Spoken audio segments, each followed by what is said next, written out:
First on ചെയ്യുക, switch on ചെയ്യുക. Switch on ചെയ്ത് കഴിഞ്ഞാൽ ഒരു കുറച്ച് സമയം വാം ടൈം കൊടുക്കണം എന്നാണ്. 20 മിനിറ്റാണ് കറക്റ്റ് പറയുന്നത്. 20 മിനിറ്റ് വാം ടൈം കൊടുക്കുക. അതിനുശേഷം നമ്മൾ വേവ് ലെങ്ത് സെലക്ട് ചെയ്യാം. ഇപ്പോൾ നമുക്ക് ആവശ്യമുള്ളൊരു വേവ് ലെങ്ത് ഉണ്ടാവുമല്ലോ, അതിവിടെ സെലക്ട് ചെയ്യും. ഇപ്പോൾ ഞാൻ 540 ആണ് സെലക്ട് ചെയ്തത്. 540 എന്ന് വെച്ച് കഴിഞ്ഞാൽ ഗ്രീൻ കളറാണ്, പെട്ടെന്ന് മനസ്സിലാവുന്ന കളർ ആയതുകൊണ്ടാണ് ഞാൻ വെച്ചത്. കണ്ടാവും ഈ ലൈറ്റ് ഇവിടെ വരണം, അല്ലെങ്കിൽ അതിൽ നേരത്തെ ഇത് വരുന്നുണ്ടായില്ല. ഓക്കെ, അപ്പോൾ വേവ് ലെങ്ത് 540 സെലക്ട് ചെയ്തു, വേവ് ലെങ്ത് സെറ്റ് ചെയ്തു. അതിനുശേഷം നമ്മൾ മോഡ് സെലക്ട് ചെയ്യണം. മോഡ് ഞാൻ ആദ്യം ട്രാൻസ്മിഷൻ സെലക്ട് ചെയ്യുകയാണ്, കാരണം സെറ്റ് ചെയ്യാനുള്ള അണ്ടർസ്റ്റാൻഡിങ് എളുപ്പത്തിലാണ് ചെയ്തത്. ഇപ്പം ഞാനിവിടെ പാത്തിൽ, ഇപ്പം ഈ ഒരു ഫസ്റ്റ് ലൈനാണ് പാത്ത് വരുന്നത്. ഇവിടെ നോക്കിയാൽ മതി, ഈ 2 ഹോളുള്ള സ്ഥലം നോക്കിയാൽ മതി. ഇത് എൻട്രൻസ്, ഇത് എക്സിറ്റുമാണ്. ലൈറ്റ് ഇവിടെയാണ് സെൻസർ ഉള്ളത്. അപ്പോൾ അത് കറക്റ്റ് പാത്തിൽ ഞാൻ ഈ ബ്ലാക്ക് റോഡ് വെച്ചിട്ട് ബ്ലോക്ക് ചെയ്തിട്ടുണ്ട്. എന്ന് വെച്ച് കഴിഞ്ഞാൽ ട്രാൻസ്മിഷൻ ഇപ്പോൾ 0 ആണ്. അപ്പോൾ അത് 0% ട്രാൻസ്മിഷൻ എന്നുള്ളത് പ്രസ് ചെയ്തിട്ട് കാലിബ്രേറ്റ് ചെയ്യാം. അത് 0% ട്രാൻസ്മിഷൻ ചെയ്ത് കഴിഞ്ഞാൽ ഇതെടുത്ത് മാറ്റാം. മാറ്റിയിട്ട് അവിടെ ബ്ലാങ്ക് വയ്ക്കാം. എന്നുവെച്ചാൽ രണ്ടാം ഇവിടെ വെച്ചിരുന്നാലും മതി, ബ്ലാങ്ക് വയ്ക്കാം. ഇപ്പോൾ അയണിൻ്റെ ഒരു കണ്ടന്റുള്ള സൊല്യൂഷൻ ആണെങ്കിൽ അതിൻ്റെ അയൺ ഇല്ലാത്ത ബാക്കി സൊല്യൂഷനാണ് അതിൽ ബ്ലാങ്ക് ആയിട്ട് വയ്ക്കുക. അത് ഇപ്പോൾ ട്രാൻസ്മിഷൻ 100% ആണ് ഉള്ളത്. അതുകൊണ്ട് 100% ട്രാൻസ്മിഷൻ എന്നുള്ളത് ബട്ടൺ പ്രസ് ചെയ്ത് കാലിബ്രേറ്റ് ചെയ്യാം. ഇപ്പോൾ 2 ലെവൽ ഓക്കെയാണ്. ഇത് വേണമെങ്കിൽ കൺഫർമേഷന് വേണ്ടിയിട്ട് ഒന്നുകൂടി വെച്ച് നോക്കാം. 0ഉം 100ഉം 0 കറക്റ്റാണ്.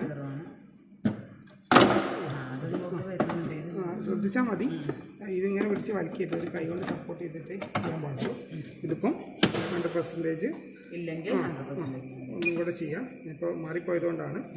100ഉം 0ഉം ഓക്കെ ആണെങ്കിൽ, 2 ഓക്കെ ആണെങ്കിൽ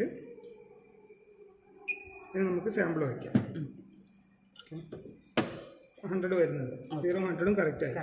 ആ സമയത്ത് ഇനി നമുക്ക് റീഡിങ് എടുക്കേണ്ടത് ചിലപ്പോൾ അബ്സോർബൻസ് ആയിരിക്കും. അപ്പോൾ മോഡ് ട്രാൻസ്മിഷൻ മാറ്റിയിട്ട് പ്രസ് ചെയ്തിട്ട് കോൺസെൻട്രേഷൻ, ഇത് ഫാക്ടർ ഉള്ളതാണ്, നമുക്ക് ഫാക്ടറി വെച്ചിട്ട് എടുക്കാനുള്ളതാണ്. അബ്സോർബൻസ് കിട്ടും. അബ്സോർബൻസ് എടുത്തിട്ട് ഇപ്പോൾ 100% ട്രാൻസ്മിഷൻ എന്ന് പറഞ്ഞാൽ 0% അബ്സോർബൻസ് ആണ്. ആ രീതിയിലേക്ക് റീഡിങ് എടുത്താൽ മതി. ഇതിപ്പോൾ വർക്കിംഗ് ആണ്. അതിൻ്റെ പ്രൊസീജിയർ ഇത്രയേ ഉള്ളൂ. ഈ അബ്സോർബൻസും ട്രാൻസ്മിഷനും അല്ലേ കൂടുതൽ വരിക. ഈ കോൺസെൻട്രേഷൻ വേണമെങ്കിൽ അതും ചെയ്യാൻ പറ്റും.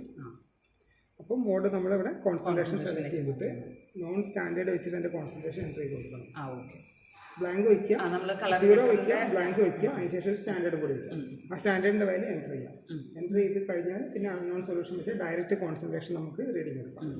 അതിന് കോൺസെൻട്രേഷൻ മോഡ് സെലക്ട് ചെയ്യണമെന്നേ ഉള്ളൂ. അതാണ് എൻ്റെ പ്രശ്നം. ഇതാണ് എൻ്റെ വർക്ക്. ക്ലിയർ ആണ്. ഇപ്പോൾ ചെറിയൊരു വ്യത്യാസം വന്നാണ്ടോ, 0 പ്രസ് ചെയ്ത് പോയി. അത് മോഡ് മാറ്റുമ്പോൾ 99.7 100 ആണ്. അത് വാം ടൈം കൊടുക്കാത്തതുകൊണ്ടാണ്.